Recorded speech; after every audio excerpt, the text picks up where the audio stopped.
Oye, Raquel, ser la hija de alguien que en su momento es tan importante como Marcos Katz, ¿sí? Que tiene fotos y podemos decir, bueno, aquí podemos ver fotos con los presidentes de México, con los Presidentes de de Israel. Israel, de todos lados, personalidades de negocios, influyente tanto en Israel como en México, ya nos dijiste, ayudó a que se formara, a que se creara el Tratado de Libre Comercio México-Israel, así como otros negocios con otros lados del mundo, una También aerolínea. fue partícipe en el Tratado de Libre Comercio México-Estados Exacto. Unidos. Él fue a hablar con varios de los que tenían que firmar este tratado para convencerlos que lo hagan. Le pidieron de presidencia que lo haga y fue a hacerlo. Oye, ¿cómo ser la hija de este hombre? Porque para más de muchos sería como, pues, y yo conozco a ti, te conozco, sabemos de los hermanos, de todos, todos crecieron de una manera, no son los típicos que dirían, ah, pues son los típicos niños ricos, presumidos, o no son presumidos, o son el hijo de este señor, no, o sea, como que cuando tienes Lo que esa influencia, pasa, ¿cómo te voy a manejaba eso decir, tu papá para que... te voy a decir, es que todo esto no fue desde que éramos niños, fue poco a poco. Cuando fuimos adolescentes y adultos jóvenes es cuando se empezaron a dar más las cosas. Y simplemente crecimos acostumbrándonos. Desde niños mi papá ya hacía siempre las bienvenidas al embajador de Israel en México, mi papá hacía la cena, las despedidas del embajador de Israel en México, mi papá hacía la cena, los invitaba a cenar para Shabbat, y nosotros nos acostumbramos a eso, pero no lo veíamos como somos diferentes a los demás. Yo me acuerdo de niña en la escuela Sí. que llegó el embajador a visitar la escuela y que el embajador de Israel en Sí. México, y que todo el mundo se emocionó muchísimo y que yo dije, pues ¿de qué se emocionan? Yo lo veo en mi casa, o sea, no entendía, yo no Claro. me veía diferente a los demás, sino pensaba que todo el mundo era igual. Claro. Y entonces llega a la escuela y me ve a mí y me saluda porque me conoce como soy la hija de Marcos Katz, y yo lo saludo de regreso y todo el mundo, ¿te saludó a ti?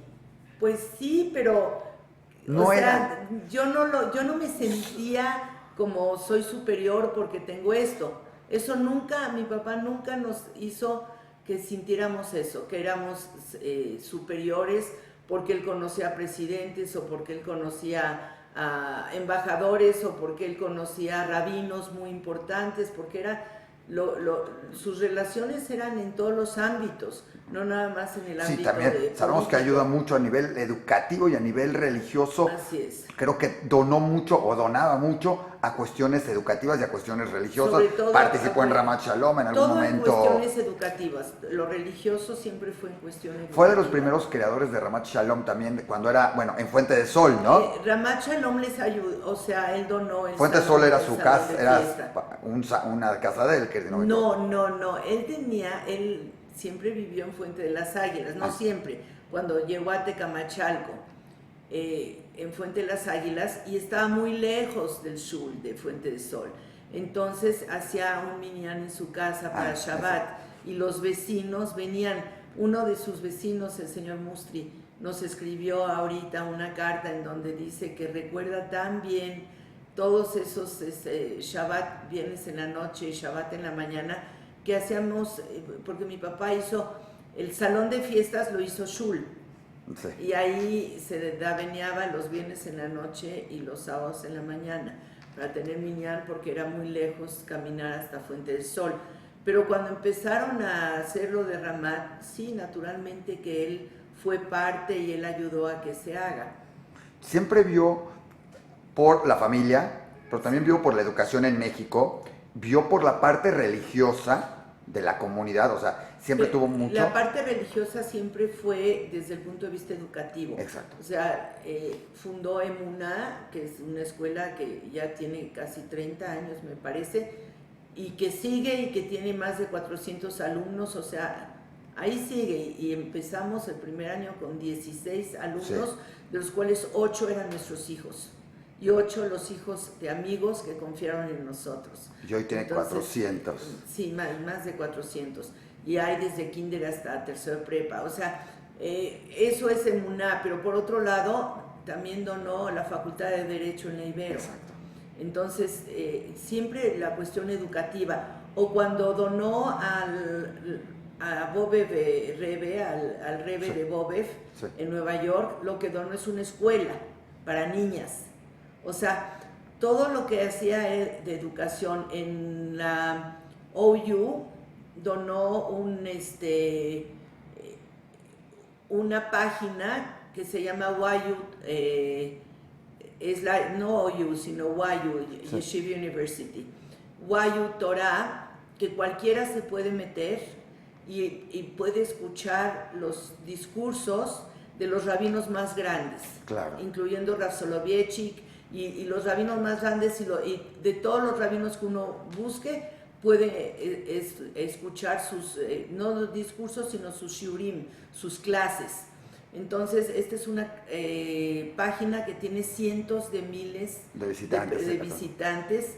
Él la fundó también. Oye, pero nada más estuvo metido en educación. Yo sé que también donaban junto con ustedes mucho en cuestión de células madres, de cáncer. Te voy a explicar eso, porque eso yo tuve Bueno, que me ver. imaginé. Yo fui la que lo metió en eso.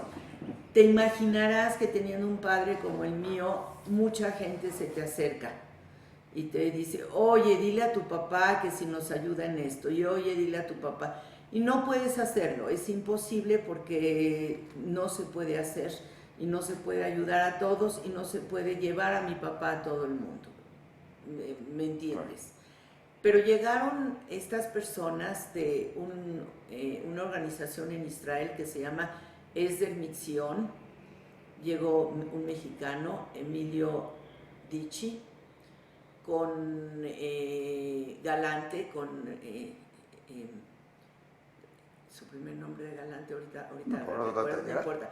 Llegaron a mi consultorio y nos dijeron, mira, queremos hacer algo en México porque necesitamos buscar donadores de médula para niños con cáncer judíos en todo el mundo. Es bien interesante esto. Genéticamente hablando, un niño o un adulto que necesite trasplante de médula, 90% que va a tener que ser otro judío quien done, porque genéticamente hablando estamos hechos como grupo. Claro. Entonces no había suficientes y todo empezó con un niño que no tuvo donante y murió, etcétera, y empezaron a trabajar en esto.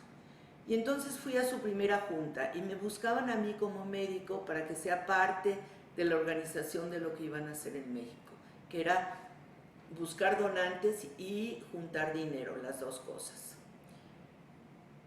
Y cuando yo estuve en la primera junta, me impresionó tanto lo que iban a hacer y me pareció tan válido y tan bueno que en ese momento le dije a Ofra Konikov, es el médico de Esder Mitzion que estaba en México y que tenía su vuelo a las 5 de la mañana del día siguiente.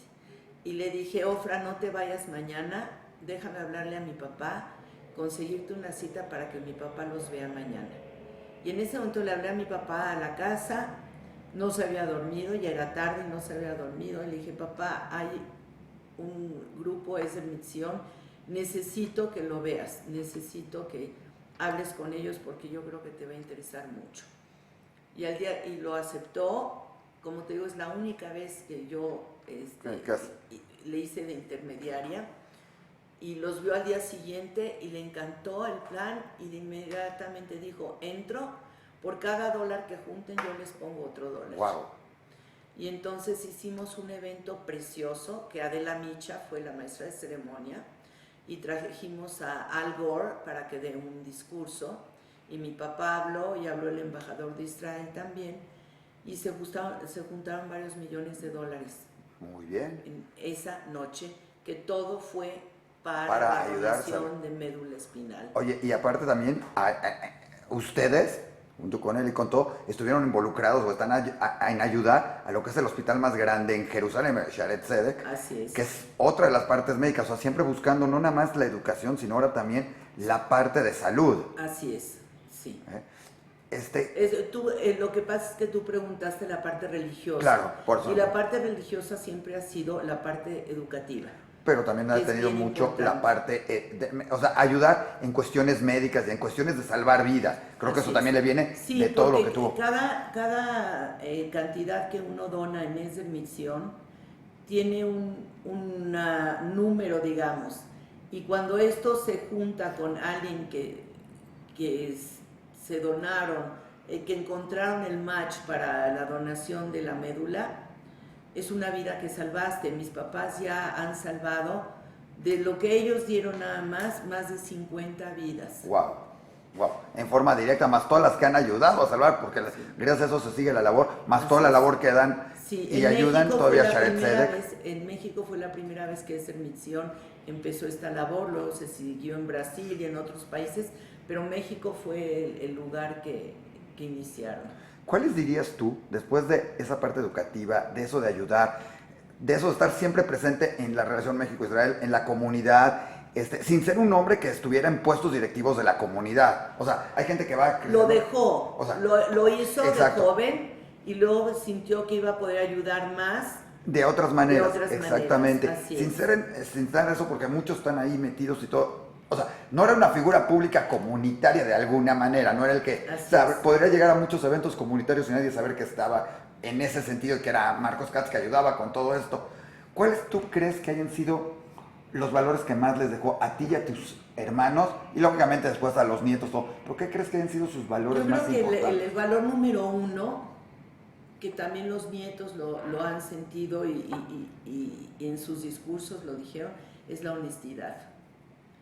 Mi papá nos enseñó a no mentir, y él dijo que eso lo aprendió de su mamá y que él nunca mintió en toda su vida, y nos enseñó a no mentir y a ser honestos, y que se puede lograr llegar a ser un gran hombre de negocios honestamente. No necesita uno ser deshonesto. Puede ser 100% honesto, derecho, legal, y llegar a ser muy grande. Ese es el valor número uno que nos dejó. Pues hizo una magnífica labor, es increíble escuchar hablar de él, oír estas otras anécdotas, historias que muchos no conocen, algunos lo han oído, otros han oído, pero escuchar hablar de él siempre es interesante, siempre es bueno y siempre te deja algo, porque creo que todas las futuras generaciones tienen que aprender de lo que es y lo que fue Marcos Katz, ¿no? Y eso es con respecto a el valor principal general. Y el valor principal que nos dejó religioso es que la religión judía es la religión más sabia que existe, nos lo decía muchas veces.